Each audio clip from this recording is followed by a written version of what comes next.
नमः शिवाय। जय शिव शंभु। हर हर महादेव।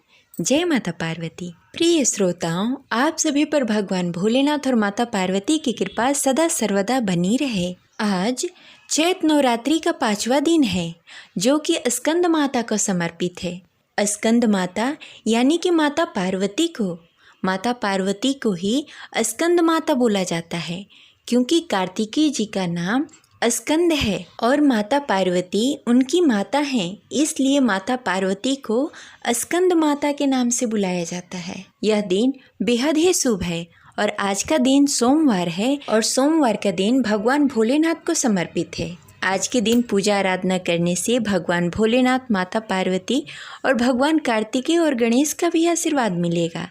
तो आइए पूरी श्रद्धा और भक्ति के साथ सुनते हैं सोमवार संपूर्ण व्रत कथा। तो प्रेम से बोले शिव जी माता पार्वती की जय, गौरी पुत्र गणेश की जय, हर हर महादेव। सोमवार व्रत की पौराणिक कथा के अनुसार एक बार की बात है, भगवान शिव माता पार्वती के साथ भ्रमण करते हुए मृत्युलोक में अमरावती नगरी में आ गए।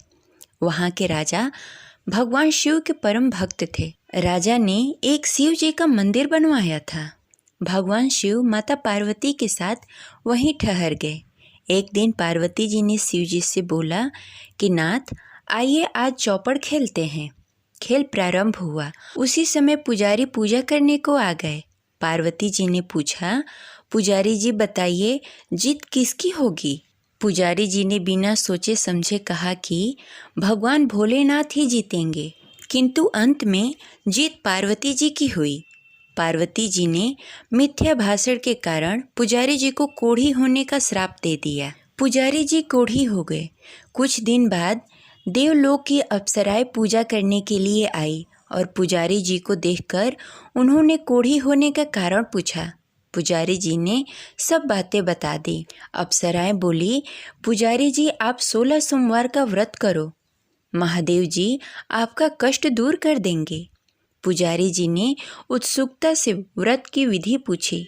अप्सराओं ने पुजारी जी को 16 सोमवार व्रत की विधि बताते हुए कहा कि हे पुजारी, सोमवार के दिन सूर्योदय से पहले उठकर स्नान आदि से निवृत्त होकर स्वच्छ वस्त्र धारण कर लेना।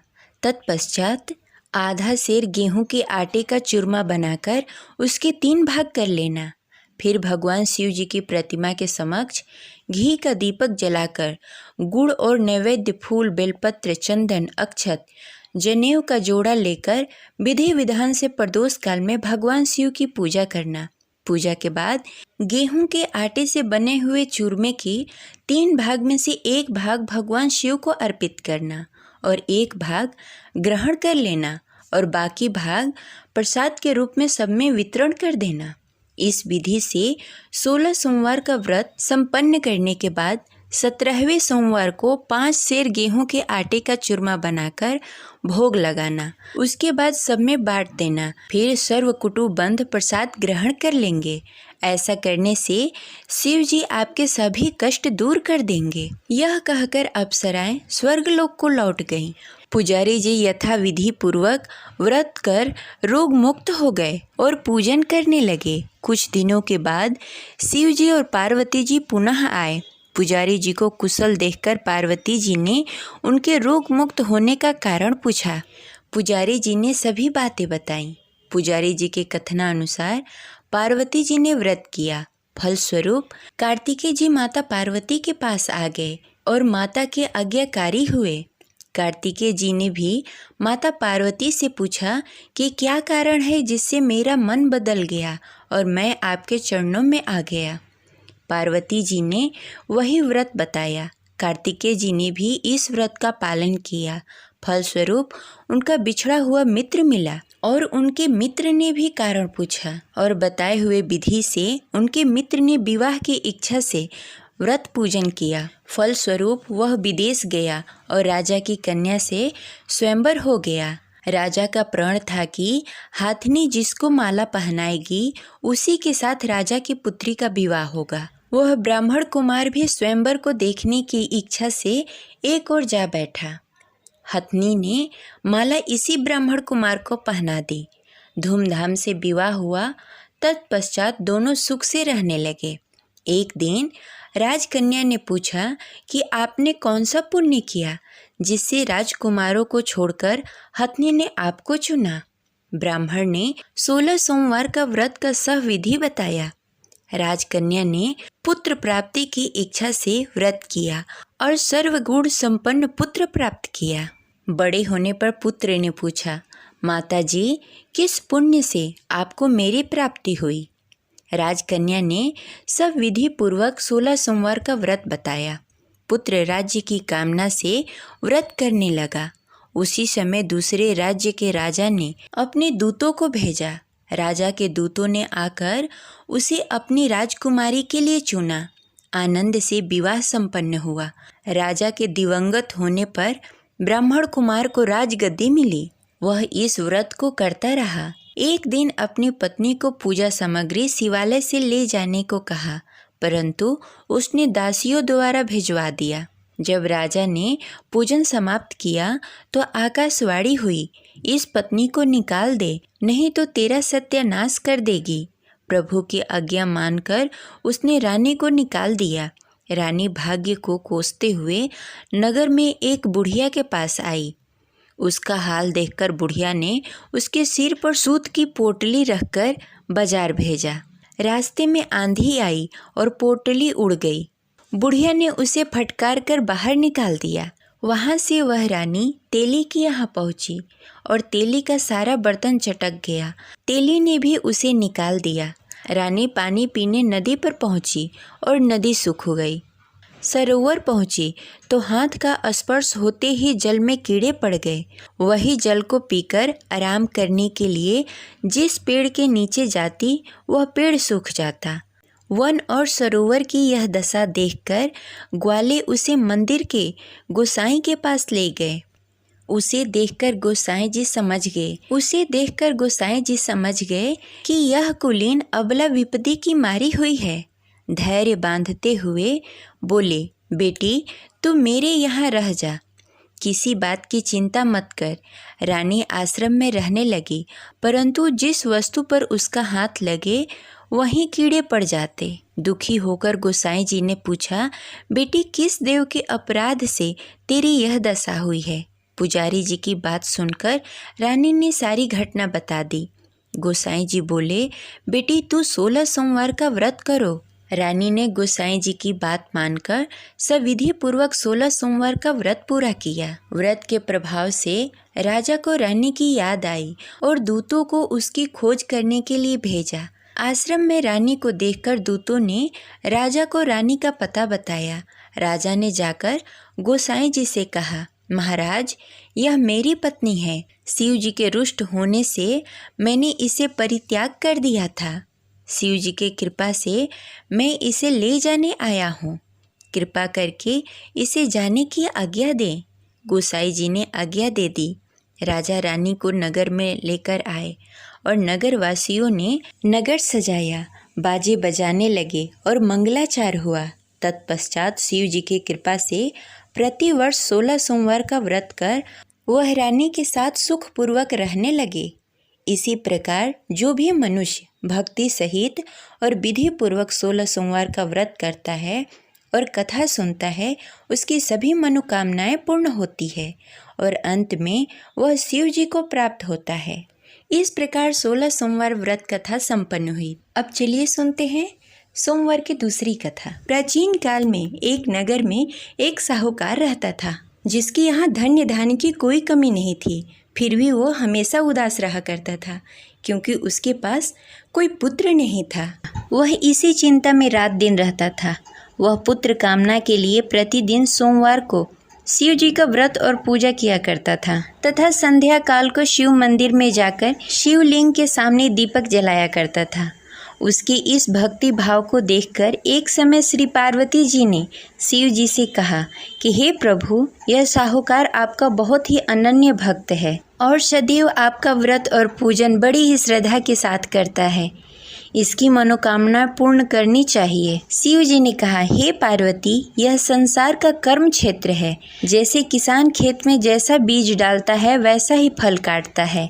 इसी प्रकार इस दुनिया में जो जैसा कर्म करता है वैसा ही फल पाता है। पार्वती जी ने अत्यंत आग्रह से कहा, हे प्रभु, जब वह आपका अनन्य भक्त है, उसको अगर किसी प्रकार का दुख है तो आपको अवश्य ही उसका दुख दूर करना चाहिए, क्योंकि आप सदैव अपने भक्तों पर दया करते हैं, उसके दुख को दूर करते हैं। यदि आप ऐसा नहीं करेंगे तो कोई मनुष्य आपकी सेवा और व्रत क्यों करे? पार्वती जी का ऐसा आग्रह देख शिव जी ने कहा, हे पार्वती, इसका कोई पुत्र नहीं है, इसीलिए यह सदैव दुखी रहता है।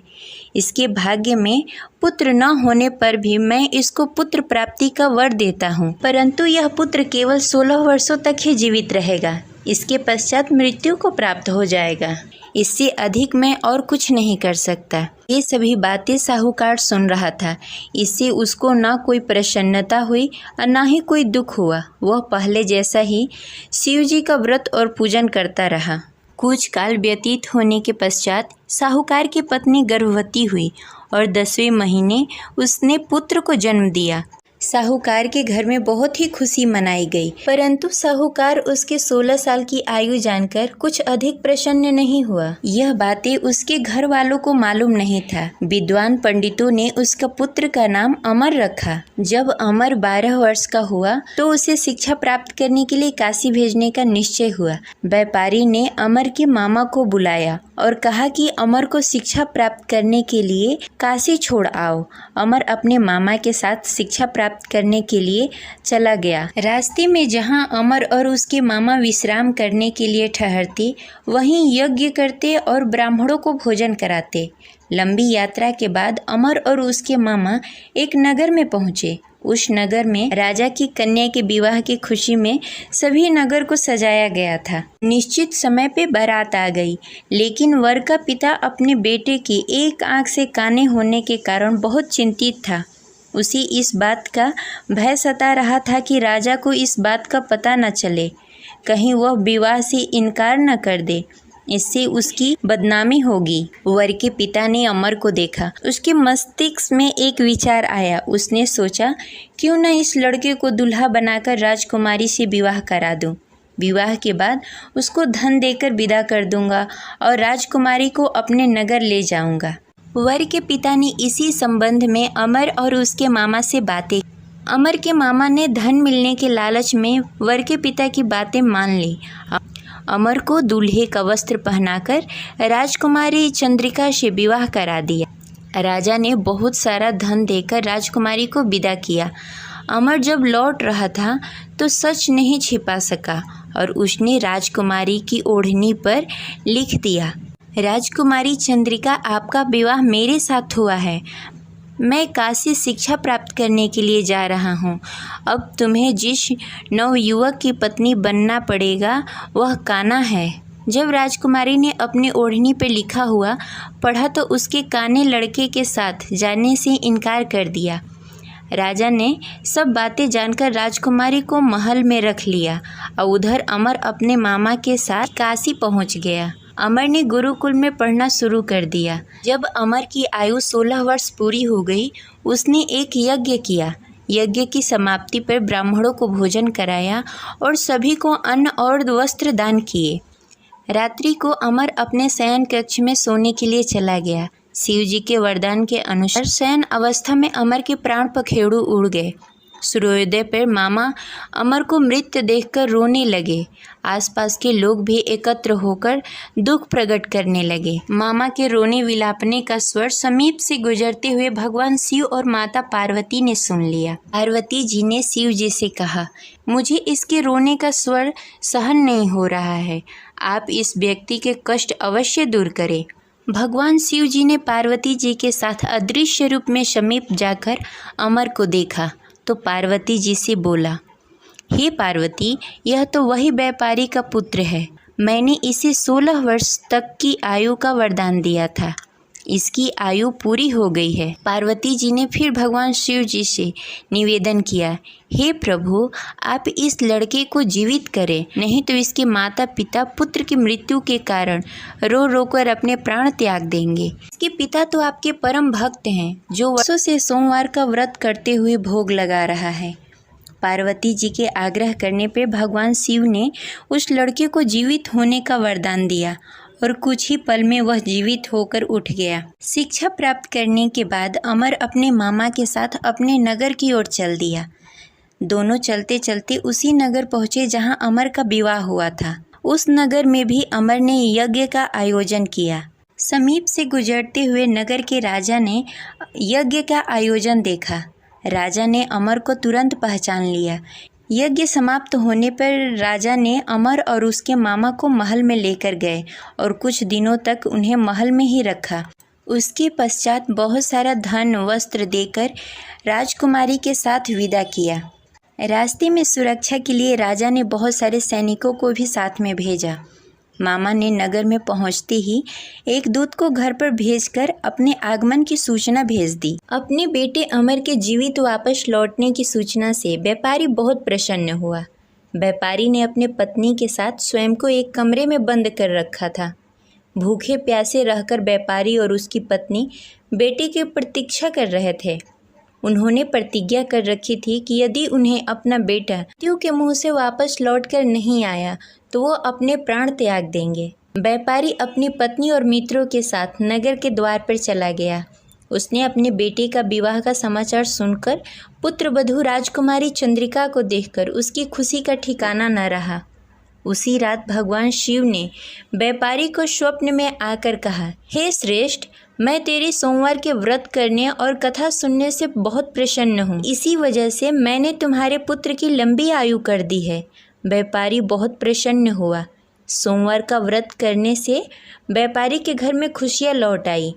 शास्त्रों में लिखा है कि जो भी स्त्री या पुरुष सोमवार का विधि विधान से व्रत करते हैं और कथा सुनते हैं उनकी सभी इच्छाएं पूरी होती है। आशा करते हैं यह कथा आपको अच्छी लगी होगी। इस वीडियो को लाइक करें और ज़्यादा से ज़्यादा लोगों को शेयर करें। अगर आप इस चैनल पर नए हैं तो इसे सब्सक्राइब कर लें और बेल आइकन को भी प्रेस कर लें। मिलते हैं अगली वीडियो में, तब तक के लिए हर हर महादेव।